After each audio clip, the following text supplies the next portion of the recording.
The head of Minnesota State Investigations Agency said that they have been cut out of the investigation into the fatal shooting in Minneapolis. Can you explain that reversal? I'd like to know where they've been and why they're not out on the streets investigating all of these people that are harassing and inciting violence on law enforcement officers right now. They have not been cut out. They don't have any jurisdiction in this investigation. It feels now that Minnesota has been taken out of the investigation.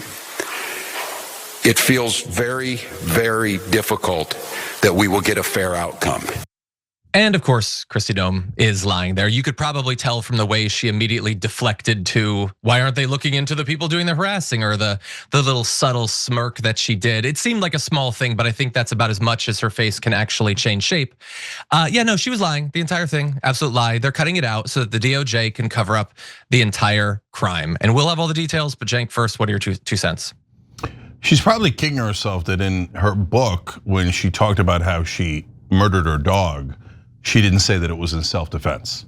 He was charging at me at 2 miles per hour, and he seemed to be turning away, but I wasn't sure, so I put a bullet in his head.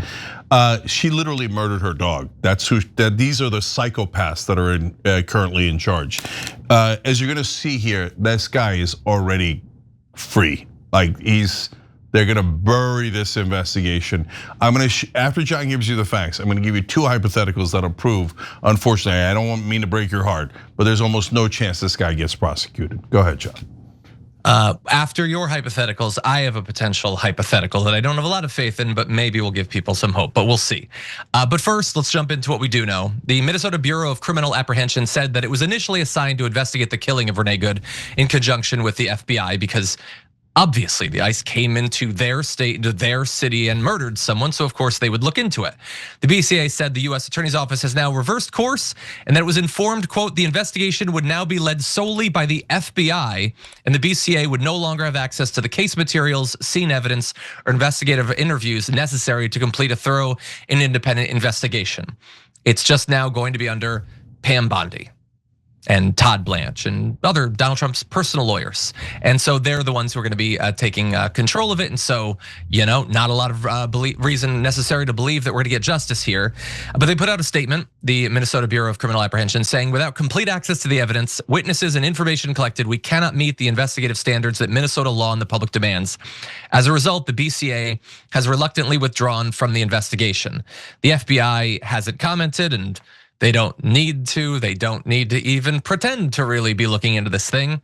And so this is a problem. The mayor of Minneapolis, Jacob Frey, put out an op-ed sort of talking about this, saying by defending the lie about this clearly avoidable shooting in Minneapolis and refusing to allow Minnesota officials to investigate the crime, the administration is sending a message to the entire country. If you show up for your immigrant neighbors or even are simply present when those neighbors are taken, your rights will not be protected by the law and your life will be at risk. And so they just backed off, Cenk, but like, I can't help but think there's maybe something the governor could do about this to put some pressure on them to allow them to be involved once again in the case. I see some good statements being put out, but I don't see a lot of action to force the issue. Look, I'm the hope guy. I literally started Operation Hope here at TYT, right? And I think that almost anything is possible. I think we could even get money out of politics. It's going to be incredibly difficult, but I think we can.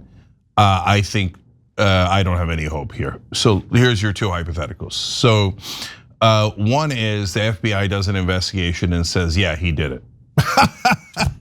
Okay, all right, we'll come back to that one. So FBI does an investigation. Kash Patel gets back on the plane from visiting his girlfriend, having lunch, halfway across the country, comes back and does an investigation. What do you think they're gonna find? You think they're gonna say, oh yeah, Trump and Vance and Noem and everyone else was wrong. This guy's a murderer and we're gonna prosecute him. I have that at approximately 0%. Okay, let's say that it's 1%, and go to hypothetical number 2, and Kash Patel and Pam Bondi go, yes, our administration is guilty, we were all lying, the guy did it. What do you think happens next? Trump goes, I'm very disappointed in my attorney general. Okay, Pam Bondi's fired, Kash Patel's fired, the guy gets a pardon. You think Trump wouldn't pardon that guy? On what planet would Trump not pardon that guy and not fire his attorney general if she decided to file charges. On no planet. So sorry, guys, no hope. All right, but John, I'd love to hear what you think, because maybe you could reignite my hope. Not really, especially not anytime soon. I agree with all of that. I mean, what you would need to do, hypothetically, is you would have to have some sort of lawsuit at the state level, where theoretically he couldn't pardon the dude. Now he could still interfere with it. He could try to take it away from the state and make it a federal case so that he could then interfere with it. But it's been pointed out on Twitter, this is not my area of expertise, but that the statute of limitation on these sorts of cases is not short. And so in theory, were we to wait until after Donald Trump was out of office, then there could be a case that was pursued. Donald Trump would not be around to interfere or to save him. And then hypothetically, you could have justice, albeit massively delayed.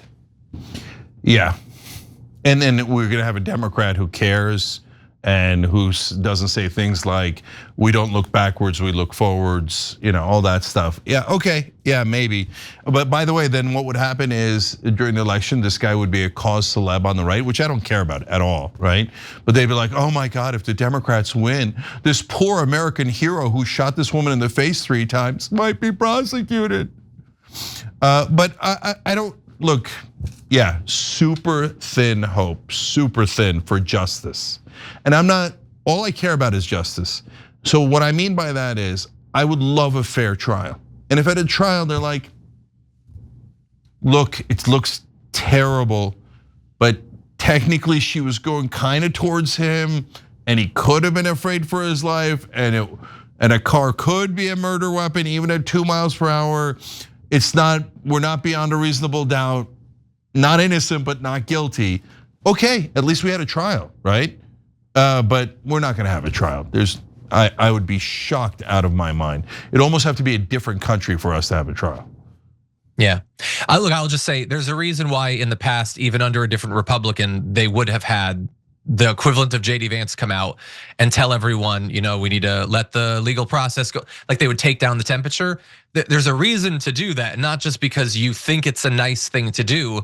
You do that because so long as people believe there are institutional solutions to problems, there's a process that can be followed, they might be inclined to allow that process to go forward. If you convince people that process doesn't exist anymore, then that could in theory be deeply radicalizing for a lot of people. And we've already seen examples of how that can then play out. If people think that they're being screwed over and the people in power are protecting them, that they're effectively immune from any consequences, then people take things into their own hands. And so it might be wise for the regime to at least pretend to be abiding by the rules in this case. No, but John, remember, look, the problem is you're 100% right. I'm super worried about vigilante action on both sides because we have no faith in law enforcement and justice and all of that anymore. And by the way, Donald Trump keeps letting criminals out of jail nonstop. Worst drug trafficker we've ever caught, Juan Orlando Hernandez. 400 tons of drugs he'd brought into the country. Trump's like, pardon, who cares? Wall Street guys committing fraud, about a dozen of them, massive fraud. He's like, oh, you guys robbed an average American? You stole their money and to have even more money, even though you're already stinking rich? Oh, I love you guys, pardon, right? So I get it. Everybody's super frustrated and the rule of law is breaking down. Again, I'm old enough to remember when the right wing liked the rule of law. Now they're like, law? You don't need any stinking international law. You just bomb Venezuela, Iran, whoever you like, kidnap, kill anyone you like. And inside the country, what law? No, we're not gonna get any justice for this guy. How dare you try to try him? No way. Let's assume he's innocent, etc. So I get it. And we're gonna have anarchy soon, and I'm super worried about it. And nobody wins in that situation. But once you have vigilantes running around, which is an absolute disaster scenario, the very next thing that happens, John, is brownshirts. And because, oh, well, we're gonna have to get it under control. And so why? They have that. That's what started this. Yeah. They call them ICE or whatever. They pretend that's what this is. They're fully anonymous. They're immune from the law. They have more funding than most national militaries. They do whatever Donald Trump wants, wherever he wants it. And they'll be doing far more as we get towards the midterms. Like, I'm not worried about the brown shirts coming. I'm worried about the brown shirts that just shot a woman in the face. And if you're offended by what John is saying, why are they wearing masks? Why do they not have badges? Why do can't we see their names? In America, we believe in law and order and rule of law. That's why our police officers don't wear masks and they wear badges. If you don't believe in that, you're un-American. You prefer some sort of totalitarian government, and don't talk to me about don't tread on me and the jackbooted thugs of the government, because they're here, they're in mass. And not only are they in physical mass now, Trump and Vance and all these guys are now giving them a legal mask. So, okay, now you're not even gonna be able to prosecute them. So when John calls them brown shirts, you got no leg to stand on. Because if you're not a brown shirt, show me your face and show me your badge like every other cop in this country. Every time you ring the bell below, an angel gets his wings. Totally not true, but it does keep you updated on our live shows.